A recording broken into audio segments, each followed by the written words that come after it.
வக்ஃப் வாரிய சட்டத்திருத்த முன்வரைவை திரும்பப் பெற வலியுறுத்தி தமிழகத்தின் பல இடங்களில் எஸ்டிபிஐ கட்சியினர் ஆர்ப்பாட்டத்தில் ஈடுபட்டனர். மக்களவையில் வக்ஃப் வாரிய திருத்த சட்ட முன்வரைவை நடுவண் சிறுபான்மையினர் நலத்துறை அமைச்சர் கிரண் ரிஜிஜு நேற்று நண்பகல் 12 மணிக்கு தாக்கல் செய்தார். ஆளும் தரப்புக்கும் எதிர்க்கட்சிகளுக்கும் இடையே அனல் பறந்த விவாதத்திற்கு பிறகு நள்ளிரவில் சட்டத்திருத்த முன்வரைவு நிறைவேறியது. இதற்கு ஆதரவாக 288 பேரும் எதிராக 232 பேரும் வாக்களித்தனர். மக்களவையில் வக்ஃப் வாரிய சட்டத்திருத்த முன்வரைவு நிறைவேறிய நிலையில் மாநிலங்களையும் அதனை நிறைவேற்ற நடுவண் அரசு உறுதி பூண்டுள்ளது. இதனிடையே வக்ஃப் வாரிய சட்டத்திருத்த முன்வரைவை திரும்பப் பெற வலியுறுத்தி தமிழகத்தின் பல இடங்களில் எஸ்டிபிஐ கட்சியினர் ஆர்ப்பாட்டத்தில் ஈடுபட்டனர். நாகையில் நடுவண் அரசுக்கு எதிரான வாசகங்கள் ஒட்டப்பட்ட சவப்பெட்டியை தூக்கி கொண்டு எஸ்டிபிஐ கட்சியினர் ஊர்வலம் நடத்தினர். பின்னர் வக்ஃப் சட்டத்திருத்தத்துக்கு எதிராக ஆர்ப்பாட்டத்தில் ஈடுபட்டனர். மதுரை ஆட்சியர் அலுவலகம் எதிரே நடைபெற்ற ஆர்ப்பாட்டத்தில் சட்ட திருத்த நகல் கிழித்தெறியப்பட்டது.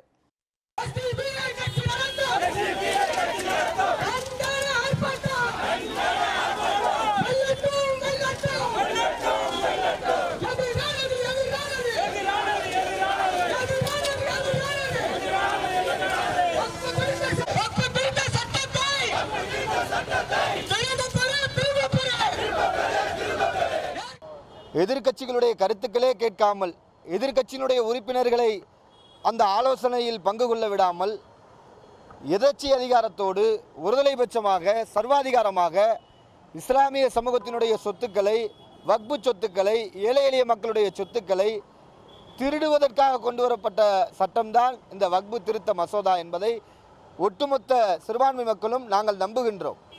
எனவே இதனை எதிர்க்கின்றோம். Social democratic party of India இன்றைக்கு தேசம் முழுக்க, அதிலும் குறிப்பாக அனைத்து மாவட்டங்களிலும் தமிழகத்தில் இன்றைக்கு இந்த போராட்டம் வீரியமாக நடைபெற்று கொண்டிருக்கிறது.